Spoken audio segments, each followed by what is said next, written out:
don't know if it's paranoia or just my wild imagination turning against me, but I sometimes feel otherworldly presence among us.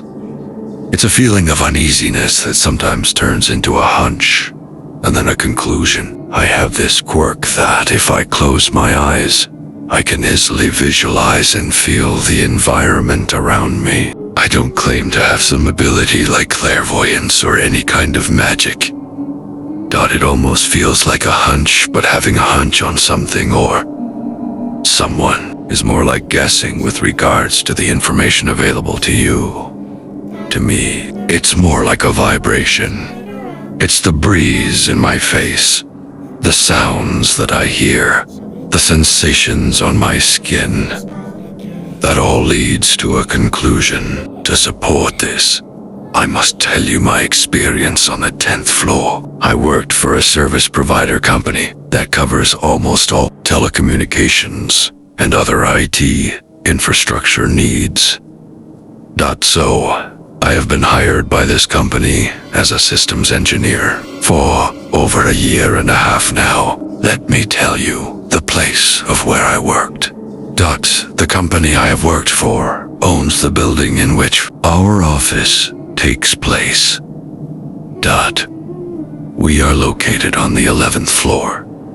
Some floors down are occupied by other offices. In the whole building, only 2 floors are not occupied. The 4th and the 10th. The 4th floor is always locked, and you can only access it by elevators.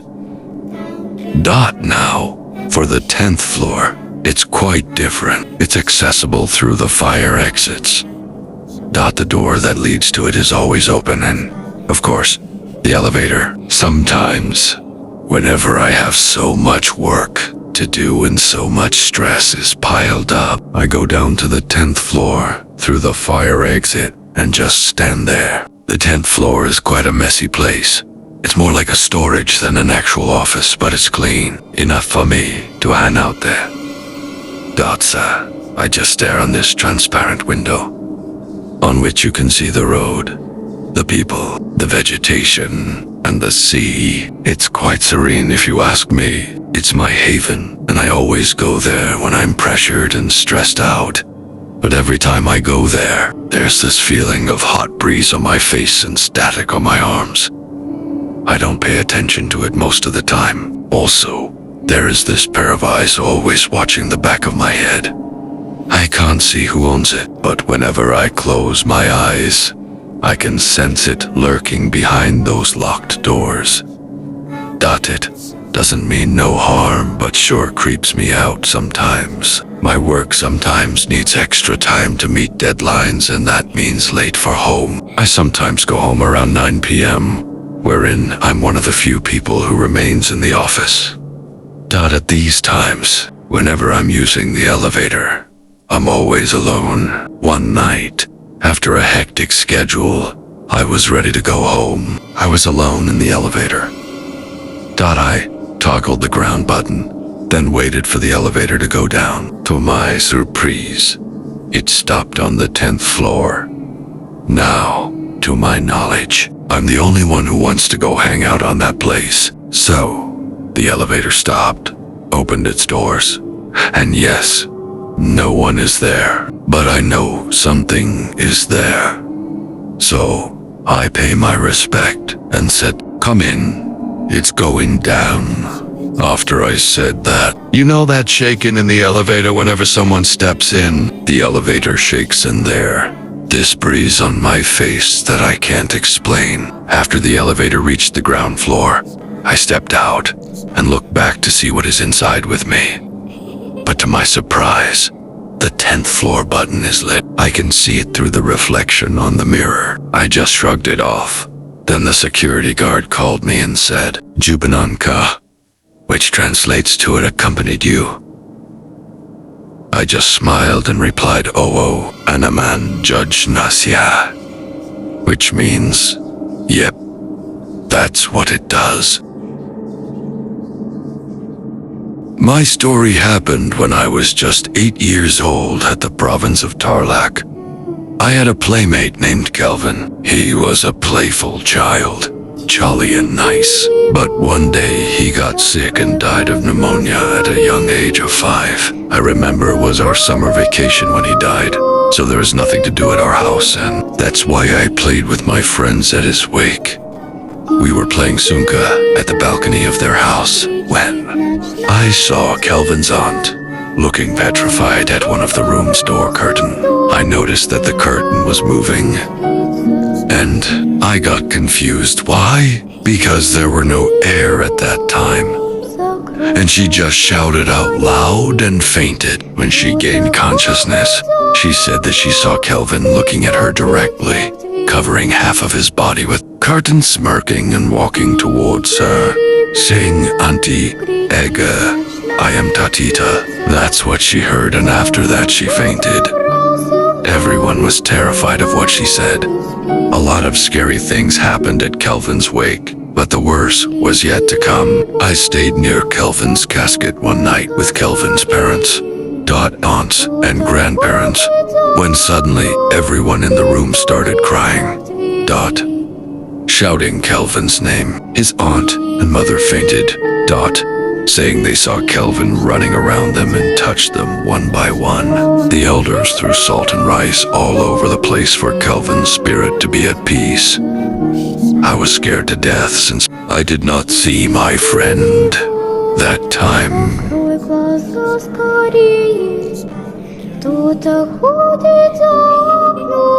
They said that Kelvin thought he was still alive.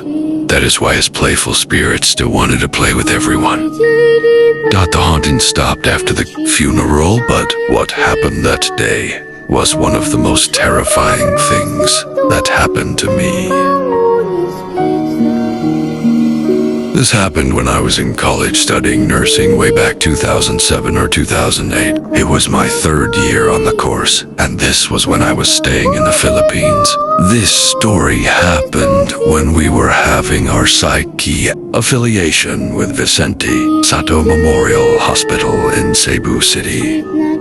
For those who may have been familiar with the place, I ask that if you can tell me more about the dormitory that we stayed there. It's a dormitory that is near the hospital and the psych wards. I am not from Cebu, so I have no idea of the history of the place. So, knowing if it is really haunted would really give me peace of mind, as I've witnessed some weird and scary stuff happening during our stay.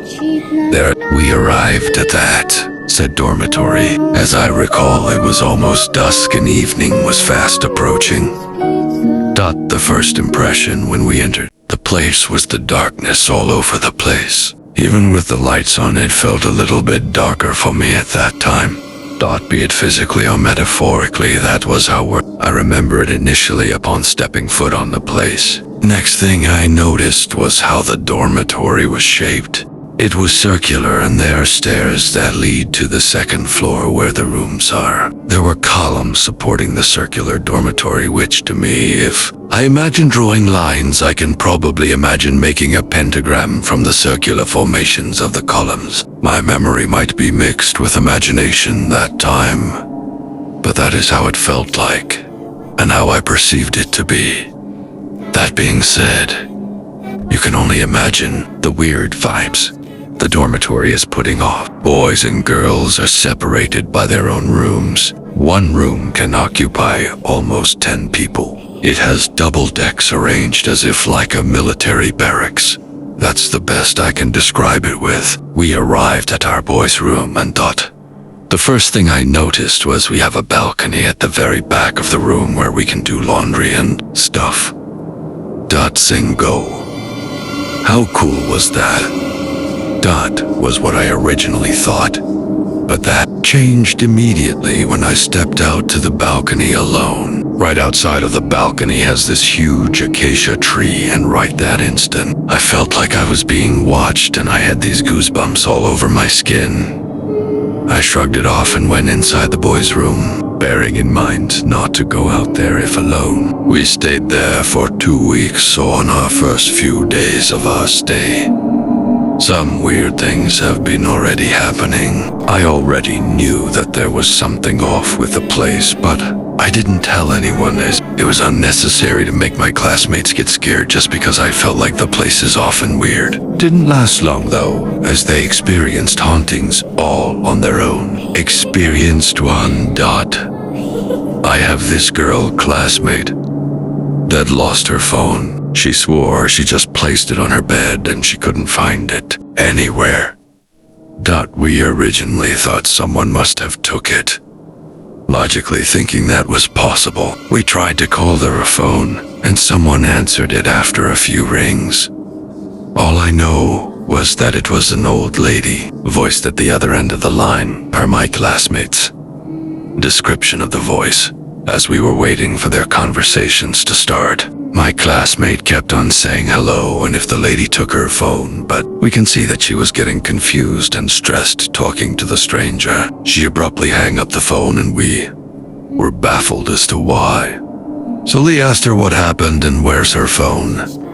She was shaking and scared. I can tell something spooked her out from that phone call. She said the old lady was talking in Bisaya, a dialect from Cebu. Something about how pretty she was, and she likes her hair. I can't speak Bisaya, but that was roughly what my classmate said. What made her creeped out about the whole thing was that it was as if the old lady knew her, or had been watching her to say that she liked her hair. It was just unnerving. We shrugged it off as probably a prank caller. We were all at the hallway at this time since boys are not allowed on the girls' room. That same moment when my classmate decided to go back to the girls' room, she freaked out, and guess what was her phone? It was on her bed. Same place where she said she placed it in the first place. Experience 2. We have at that time a vacant room where there are double decks. Same as our rooms, but no one occupies that room. My classmates and I decided to stay there and hang out rather than staying in the hallway all the time. The girls decided to talk about stuff, probably their crushes. I don't know. I was minding my own business, laying on one of the empty beds. I was using my phone to pass the time, since we're not doing anything yet, when I heard a commotion on the other side of the room. The girls were yelling and running towards the door, and out of the room, of course, they went. After them, along with some of the boys that were also hanging out in there to see what was going on. My girl classmates were so freaked out. Some of them were crying as they relay what happened. They were, of course, just doing girl stuff and gossiping at the far end of the room when one of them decided to record their convos with their cell phone just for fun. They said nothing out of the ordinary happened. Well, they were talking, but when they played the conversations on the phone, we all can hear it. There was no mistake. There was another voice in the background, and at first it was so faint in sound, but as it progresses we can hear it. It was a girl, not an old lady, but a young girl's voice, singing. I can't understand what she was singing, but I can tell it was a Bisaya song, almost like an old tune song. We were all freaked out. The girl even managed to throw the phone away as if it was haunted or something. Experience 3. This is by far the scariest I have experienced while staying there. This happened when we were all sleeping during the night, and a few days after all the creepy stuff's going on that time. I remember I was on the top bunk bed. Lights were dimmed already, and all of my classmates were asleep. I felt this hair-raising sensation as if someone is staring at you from the darkness. I was facing the backside of the room where the balcony door was leading to the huge acacia tree outside. A few moments later, my sensation of dread just intensified, and I noticed a shadowy figure for me at the very end of the room by the balcony door. I was petrified. unable to move at what I was witnessing. I am fully awake as I watched this entity in the shape of a female with ragged hair, and though not much features of the face, I can tell, but the eyes were red and almost malevolent. I can tell it was looking at my classmates as if searching for something, but at that instant, I felt like it knew. I was awake and watching it, and at just that instant, when I blinked my eye, she was right in front of my bed and staring malevolently at me. I can tell it was looking at my classmates as though if searching for something, but at that instant, I felt like it knew I was awake and watching it. And at just that instant, when I blinked my eye, she was right in front of my bed and staring malevolently at me. Scared and horrified was an understatement as far as I can say. I can feel my heart pounding, and all my hairs at the back of my neck and arms are standing up. Although I was scared, I held my cross necklace that I was wearing that time and spoke to it in the name of Jesus Christ. Umalis kadito, hindi ka namin chin. In the name of Jesus Christ, leave us be. We are not doing anything to you. At that instant, it vanished just like that. The next day, a classmate of mine asked me, why was I talking alone last night? I just didn't tell him about why. So no one will freak out, more as they already were. Suffice to say, that was one of the most memorable moments while staying on that dorm.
Inch, inch, inch,